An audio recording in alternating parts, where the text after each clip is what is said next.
আসসালামু আলাইকুম ভিউয়ার্স, আশা করি সকলেই ভালো আছেন। আজকে ভিডিও দিতে একটু দেরি হয়ে গেল।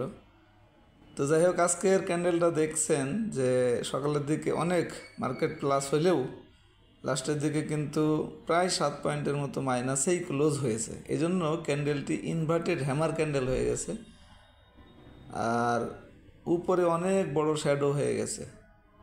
মানে সবুজ থাকলেও এটি দুর্বল ক্যান্ডেল হইতো, তবে যেহেতু বডির নিচে সামান্য শ্যাডো আছে, তবে সবুজ থাকলে আবার পজিটিভ কিছুটা হইতো। কিন্তু যেহেতু বডিটাও লাল, প্রায় 6 পয়েন্টের উপরে মাইনাস হওয়ার কারণে আরও মাইনাসে গেছিলো, এই জন্য নিচে কিন্তু শ্যাডো। তো যাই হোক, এখানে ক্যান্ডেলটা কোনো বুলিশ ক্যান্ডেলের পরে এই ধরনের ক্যান্ডেল, এটার চেহারাটা তো ভালো না, এমনকি পজিশনটাও যেহেতু বুলিশ ক্যান্ডেলের পরে সেটিও ভালো না। তো এখন ভলিউমের যে ব্যাপারটা, সেটা হচ্ছে মাইনাস দিয়ে আবার ভলিউমটা কিন্তু বেশি। এই রিসেন্ট যে মার্কেটটা মোমেন্টাম দেখছেন, এর মধ্যে সবচেয়ে আজকে বেশি 1247 কোটি টাকা। এর একদিন আগে পরশু দিন যেটা হলো, সেটাও কিন্তু হয়েছিল 1200 কোটি টাকা, একটু বেশি। তো আজকে সেটাকেও ছাড়িয়ে গেছে। তো যাই হোক, এখন মাইনাস দিয়ে ভলিউম বেশি, তো ওই হিসাবে এমনি বাড়ার যে সিকোয়েন্স, সেটা কিন্তু ঠিক আছে। গতকালকেও অলমোস্ট 1200 কোটি টাকা, তার আগের দিন 1200 কোটি টাকা, একটু বেশি। তো আজকে 1247, বাড়াটা ঠিক ছিল, কিন্তু শুধু মাইনাস এবং বাড়াটা বেশি, সেটাই সমস্যা। তবে একটা জিনিস খুবই সুন্দর আছে, সে থার্ড জিনিস যেটা দেখায়, সেটা হচ্ছে মার্কেট সামান্য বেশি, মানে সামান্য মাইনাস বললেই চলে। তো একদিন মাইনাস হলেই তো আর এটা গাঢ় লাল লম্বা সেটা হয় না, আবার একদিন প্লাস হলেও কিন্তু হালকা হয় না। তো যাই হোক, ওই হিসাবেই হোক আর যে হিসাবেই হোক, আজকে কিন্তু এটা খুব সুন্দর আছে। অর্থাৎ গতকালকের চেয়েও ছোটো হয়েছে এবং কালারটা হালকা সেটাই আছে, গাঢ় লাল হয় নাই। তো এই জিনিসটা কিন্তু পজিটিভ আছে। আর দুইটা ইন্ডিকেটরের ব্যাপারে, ম্যাকডি তো বাই সিগনালে আসেই নাই এখনও।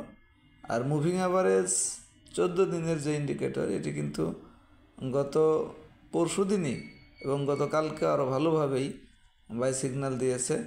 তো সেটা এখন বাই সিগন্যালের উপরেই আছে এখনও, কিন্তু মুভিং অ্যাভারেজের নিচে মার্কেটের প্রাইসটা মুভিং অ্যাভারেজের এই ভ্যালুটার নিচে নামে নেয়, অর্থাৎ এই ইন্ডিকেটরটি এখনও সেল সিগন্যাল দেয় নাই, বাইয়ের মধ্যেই আছে। এখন সবচেয়ে বেশি গুরুত্বপূর্ণ যেটা, সেটা হচ্ছে সাপোর্ট এবং রেজিস্ট্যান্স। আপনারা জানেন যে 5560 যেটা, সেটা তো টাচ করতে পারলো না, অর্থাৎ আজকে গেছিলো 5511। তো আরও প্রায় 50 পয়েন্টের মতো পিছনে থেকেই তো এরকম একটা ক্যান্ডেল তৈরি করে ফেললো। এখন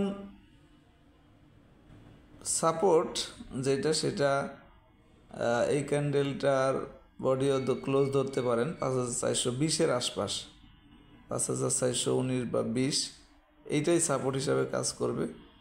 আর তারপরে সাপোর্টটা যদি ধরতে চান, যদিও সাপোর্টগুলো খুবই ছোট ছোট দুর্বল, সেটা হলো 5340। আর যেখান থেকে মার্কেট ঘুরছিল সেটা তো আপনারা জানেনই, 5306, 5306, 5340 বা 5420-এর আশপাশ। তো সাপোর্টগুলি খুবই কাছাকাছি। তো দেখা যাক কোনটা থেকে আবার অনার করে।